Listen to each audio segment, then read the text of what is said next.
What's up everyone, Darcblade here with a patch information video regarding the 5th free title update for Monster Hunter World Iceborne. This patch, otherwise known as 15.01 for PlayStation 4, or 15.0.0.1 for Xbox, or 15.01.00 for PC, is available on the 1st of October and is between the 2 and 3 GB mark depending on what system you're on. Now in this video I'll go over what was included in the patch, including all the additional bug fixes and changes. So this patch could be divided into two parts. The first part goes over the new content that is going to be added with this patch. The second part is more the technical stuff, which could be a little bit boring for some. So let's get into this. First of all, in terms of main additions and changes to Monster Hunter World Iceborne. First of all, Vitalis has been added to the game. Vitalis will be available after finishing the main story of Iceborne and after you have completed the Elatrion investigation. This will give you access to the monster, and of course with the monster comes a new location, Trade Castle, as well as new armors, weaponry and more. On top of that, Arch-Tempered Velkhana has also been added to the game in the form of a limited time event quest. This will be rolling around from time to time, and with it comes the Velkhana Gamma armor set. Next up in terms of main additions and changes is they've added a new skill to the game in the form of the Clutch Claw boost skill. This allows you to wound monsters more easily as well as drop slinger ammunition. Basically it gives you the opposite effect on top of whatever effect your weapon has when it comes to Clutch Claw attacks. So take the bow for instance, it's a light weapon. It takes 2 Clutch Claw attacks to tenderize and wound a monster body part. If you were using the Clutch Claw boost, it would only take 1. If you were using a heavier weapon, say the Greatsword, whilst yes you can tenderize a monster in 1 Clutch Claw attack, but it drops no sling ammo. With the Clutch Claw boost, it will also allow it to drop slinger ammo. So it's a nice new quality of life skill added to the game, and hopefully we can fit it into the various builds we use. But next up in terms of main additions and changes are changes to the system of Monster Hunter World Iceborne. First of all, the Soul Stream 3 has been added to the first Wyverian ritual at the Elder Melder. This should allow us to create more rarer decorations.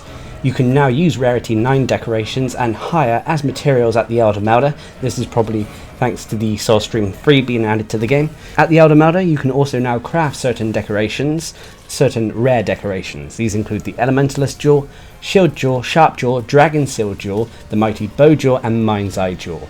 These are jewels that are considered essential for certain builds out there. Say for example bow builds really need the Mighty Bow Jewel, and not having that bow jewel really hamstrings your bow builds. So now they've added these essential jewels to the Elder Melder. The only one missing out of this bunch is the Magazine Jewel, which is kind of needed for Chargeblade and Gunlance builds out there, but this nonetheless is a big improvement. Next up, new background music can be played in your room at Celiana. There are also new designs for your squad cards. There's new layered armor added to the game. This is in the form of the Master Rank layered armor being added to the game finally, so we can craft layered armor of the various awesome looking Master Rank armors there are in the game. There have also been new pendants added to the game, both in terms of free pendants and paid DLC pendants, and you can also get yourself some decor from the Steamworks Overdrive bonus. On top of that, if you do decide to get some microtransactions in the form of stickers, poses, whatever, the menus have been slightly altered to allow you to navigate the various transactions that you can purchase. But anyway, next up in terms of main additions and changes are miscellaneous changes. There's only a few of them here. First of all, some parts of the previous title updates that had limited voice dialogue are now fully voice acted. This is mainly in regards to the Elatrion quest line and the fact that they couldn't really get a hold of all the voice actors for certain languages thanks to the whole pandemic. So this is now voice acted and should hopefully improve the experience regardless of what language you speak. Next up, they've extended the time that wounds are visible on monsters. They don't specify if this is Clutch Claw wounds or from broken body parts. Normally broken body parts stay visible regardless, so I'm assuming this is Clutch Claw tenderizing wounds, which means potentially that the Clutch Claw attacks or the tenderized monster parts could stay wounded for longer periods. Hopefully that's the case, but we'll have to wait and see when the patch is actually out. Next up, they increased the chances of high rarity decorations appearing from carved and sealed phase stones. This obviously means that we'll be getting more of the rarer decorations in the game. They also increased the chances that sealed phase stones will appear as part of the rewards for threat level 3 tempered monster investigations at Master Rank. So again, basically increasing the rewards when it comes to decorations. Also, Capcom have added various charms and upgrade charms to the game. First of all, they've added the Shaver Charm, they've added the Earplugs Charm 5, Master's Charm 5, Critical Charm 3, Exploiter Charm 3 and Handicraft Charm 5. Great changes and additions there that should help us make even more efficient and deadly builds. And finally, they've added a few new decorations to the game in the form of the Diversion Jaw, Acrobat Jaw and Shaver Jaw. At the time of making this video, I believe the Diversion Jaw will give you the Provoker skill, the Acrobat Jaw will give you the Safe Landing skill, and the Shaver Jaw should give you the Clutch Claw Boost skill. But I could be wrong, so take this with a little bit of pinch of salt. We'll find out in a couple of hours if the community was right in this conclusion. But anyway, that's about it for the new additions and changes that come with the 5th free title update. Obviously this is going to be the last major patch that is coming for Monster Hunter World Iceborne. Obviously it brings with it Fatalis, which is the big main event of this update, but there are a few other things that really do add to the game's quality of life. The Clutch Claw Boost skill is definitely welcome, especially if you main a light weapon like the bow or the longsword. The fact that you can craft more at the Elder Mountain is definitely welcome, especially in regards to certain jewels like the Mighty Bow Jaw. The upgraded and additional charms are also a big welcome, and of course having Arch-Tempered Velkhana arrive soon means that we're going to get an upgraded Velkhana Gamma Armor set that should make for an even better Frostcraft build. But that's about it for the exciting part of this video. We're going to move on to the more technical part where we go on to talk about the bug fixes and balance adjustments. Now most of these I will be listing off, so I do apologise if I drone on a little bit, so let's get through this. First of all, in terms of bug fixes to bases and facilities in the game. First of all, they fixed an issue where the main target displayed in quest info would not correctly appear in the event quest when Swift meets Raw. This had players taking on a Nagakuga and Tigrex in the arena. Next up, Capcom addressed an issue where under specific conditions, a quest would begin without correctly retrieving quest info and without correctly resetting the time limit or number of feints. Never really experienced this one, but that could have been a kicker, especially if this was a rare investigation that you wanted to take part in. Next up, they fixed the description text for the Gajalaka figure. They also fixed a display issue with the cloth attached to the handler's Fested Samba costume. This is the costume she wears during the Sizzling Spice Fest. Next up on the fix list was various typos in some of the NPC's dialogue. Capcom also removed the end date for the event quest, the Evening Star and Dawn of the Death Star. Both quests are now here indefinitely. Basically these are the Elatrion event quests. Before this patch we had about 360 something days left of the event quest, but now that timer is gone and those two event quests will be pretty much here till the end of time. But anyway, next up, Capcom addressed an issue with appraisal weapons where the status after upgrading them would not display correctly when equipped or upgrading it beyond level 2. They also added master rank info to the useful information section of the Kulftaroth Hunter notes, so just updating hunters a little bit on that monster. Capcom also fixed an issue where the set bonus skill icon color would not display correctly when looking at skill info via the sort screen at the smithy. Capcom also mitigated an issue where the Steamworks indicator would not move very far after the gauge levels up, so it's basically just fixing the Steam gauge meter with this one. Capcom also fixed an issue where under specific conditions the Light Bogan tutorial would continue to pop up from time to time. This is nothing too serious, but it's a very annoying little bug. Also, Capcom decreased the lighting in the Celiana Gathering Hub during the Sizzling Spice Fest. This confirms that the Sizzling Spice Fest will be coming back round eventually. And finally, in regards to bases and facility bug fixes, was Capcom fixed an issue where under specific conditions, joining a Guiding Lands expedition via the SOS flare would cause the game to not correctly end loading, so you would be stuck in an infinite load screen. But that's about it for the first set of bug fixes and changes. We're going to move on to the next section, which are bug fixes and changes to the monsters in the game. Now there's quite a few here, so bear with me. First of all, Capcom fixed an issue where under specific conditions the Clutch Claw's flint shot or directional change would not work correctly on Nightshade Paolumu or Legiana. I've never personally really experienced this, but a fix is a fix and it helps smooth out the game. Next up, Capcom addressed an issue where under specific conditions the ground splintering during Furious Rajang's attack would not be displayed correctly. They also fixed an issue where under specific conditions Furious Rajang's pin attack would hit a player and the attack would continue, but the player hit would not be pinned. Capcom also fixed some of Lunostra's behaviours when players leave the area that she's located in. Again, I've never really experienced this one and they didn't really elaborate on what sort of behaviour they have addressed. Anyway, Capcom then went on to fix an issue where under specific conditions, the player would still be considered in battle despite using the Farcaster to return to camp while playing in the Miscellaneous supply cache. To be honest, I have had this happen to me and it's simply solved by going into the tent, but it's a bug that's been fixed anyway. So anyway, next up, Capcom addressed an issue that occurred in the Miscellaneous supply cache again, where certain monsters would land in mid-air. I'm assuming this is referring to Kushala, Teostra and Lunostra, which initially weren't designed to be fought in this area, but the animation regarding them landing mid-air should be smoothed out and addressed now.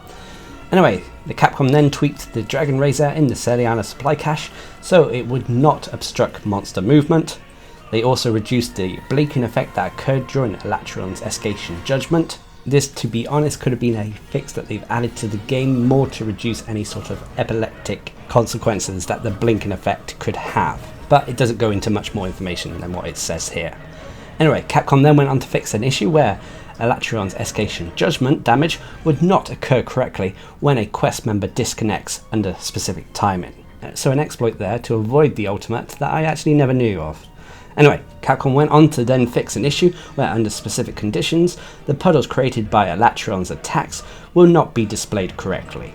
They also fixed another issue with Elatrion in regards to the measurement size not being displayed correctly, and sticking with Elatrion, they fixed an issue where the players would not dismount after knocking down the monster with a flint shot. This I've never actually seen happen or had happen to me.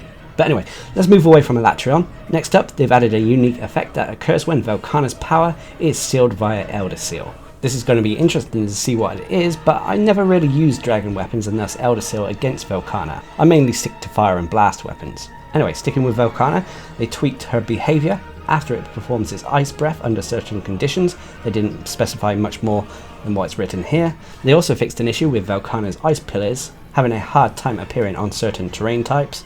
But next up, they fixed an issue where if a player departs on a Safi Jiva quest under specific timing, they could not receive the rewards from the quest correctly. Again, this is one I've never experienced. Anyway, next up they fixed an issue where Barrios' toe attack would afflict players with Ice Blight even after they blocked the attack. This one I have actually experienced when using the lance, and I just thought it was part of the hunt, but apparently it's not supposed to be that way. Anyway, Capcom also tweaked Frostfang Barrios' wings attacks while it's knocked down, so that it does not affect players' movement. And finally, for bug changes in regards to the monsters in the game, they fixed an issue where Frostfang Barrios' behaviour would become erratic under specific conditions, but yet again, they didn't specify what these conditions were. So those are all the changes and balance adjustments to the monsters in Monster Hunter World Iceborne with this patch. Nothing too major here in all honesty, but as always it helps smooth out the game and adds for a better experience. But let's move on to the next big section, which covers player bug fixes and changes. This is normally changes to weapons, skills, how the player performs, so on and so forth. So first of all, Capcom fixed an issue where the element values of a weapon would not be consistent depending on the menu when certain equipment or skills are active. This one I have experienced and is actually shown in some of my build videos. Hypothetically, say we were using the Safi Jiva armor, when we're looking in the menus whilst we're performing a certain pose, it would give us the elemental values as well as affinity values as if the true Dragon Vein Awakening was in effect. So this bug should address those sort of issues. Anyway, next up, Capcom addressed an issue where under specific conditions the display to indicate the sling ammo loaded would disappear. I believe this is to do with when you pick up sling ammo and get hit and knocked down at the same time. The sling ammo in the corner would not actually display until you actually got back up. Capcom then went on to address an issue where the controller would rumble for a player near a Roman ballista when another player would be firing from it. To be honest, this fix didn't really need to be in the game, and that it's kind of immersive being next to a war machine even if you're not controlling it, to have your controller rumble. But anyway, Capcom then went on to fix an issue where if a monster was caught in a one-shot binder, the binder wire would not appear on the player's screen when they're joining a quest, a little minor graphical fix there. They also fixed an issue where the direction of the Dragon Razor would not be consistent between players when its direction is changed under specific timing. Sticking with the Dragon Razor, Capcom also fixed an issue where if a player disconnects under specific timing, it would be possible to load the Dragon Razor with fuel even though it shouldn't be possible. They also addressed an issue to the Roman ballista's position where it would be different between players when someone dismounts from the piece of artillery under specific timing. And they also fixed an issue where under certain conditions, a monster's attack could hit a player in the camp area of the Celiana supply cache. I've never really experienced this, but I can imagine that being applied to Lunostra's ultimate more than Kushala's wind attacks or Teostra's Nova. But anyway, a few more changes. Next up, they fixed an issue where players' stamina would not decrease with specific moves when mounted on Elatrion. They also addressed a bug where there would be parts of the Tentacle Cow Gamma armor that would not change color when you're changing the pigment color of the armor. They also fixed an issue with the Resident Evil Claire Alpha full armor set's armor pigment, where it wouldn't be reflected when you change the settings. Next up, a fix to the Gunlance, where they addressed the issue where the Gunlance Wormstake Blast would pierce a monster in an unnatural position relative to the player's position when the player is right up against a monster or surrounded by monsters. They also fixed an issue to the Demon Lord Heavy Bowgun Cannon to revert its level 3 normal ammo firing capabilities to a previous version of the weapon. For me personally, I've never really used level 3 normal ammo with this weapon, so I cannot say if this is a nerf or a buff. If you do know, leave a comment down below. Anyway, next up, Capcom fixed an issue where the effects of the guard skill would not be properly reflected in remaining stamina. They also fixed an issue that occurs during multiplayer where an interactable object would be targeted even if a player had already interacted with that said interactable object. They also fixed an issue where the players would not be able to move after opening the map in certain situations. They didn't specify what these situations were. They also fixed an issue where, under specific conditions, the item window order would change when changing equipment after using up that said item. They also increased the Insect Glaive's ability to wound monsters with weapon attacks whilst grappling onto them with the Clutch Claw. I have noticed this when using the Insect Glaive. Sometimes it takes even more than 2 Clutch Claw attacks to wound a monster, but this should address that issue. Anyway, next up, Capcom fixed an issue where the critical draw skill would not properly activated in the Secluded Valley. The Secluded Valley is where you fight Safi'jiiva as well as Elatrion.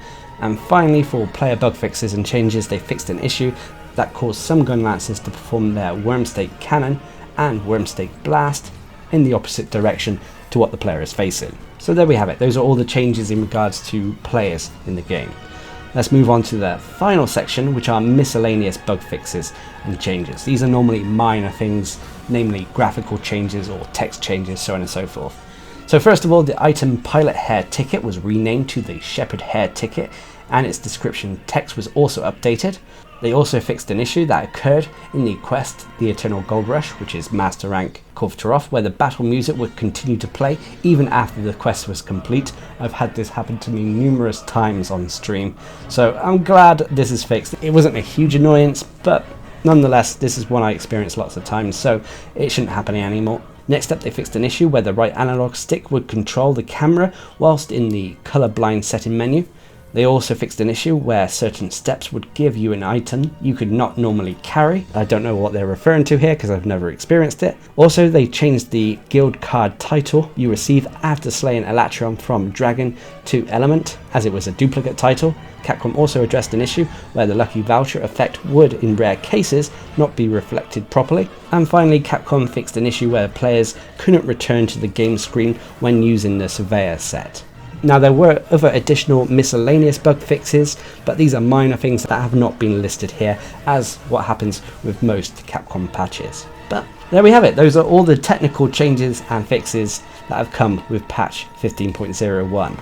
As you can see, it smooths out the game even more, although, like I said, most of the major game-breaking bugs have already been addressed with previous patches. Now, as always, I'll leave a link down in the description below if you want to check out the patch notes for yourself. For me personally, the new content that has been introduced with this update is very welcome. The Clutch Claw boost I would have liked, to be honest, a few patches earlier, but nonetheless, it's all welcome. It is sad in some respects that Fatalis is going to be the last monster we're going to have added to the game, but this also means that Capcom are clearly going to be working on whatever they have planned next, whether it's Monster Hunter Rise or whatever they have planned for the next generation of consoles and PC.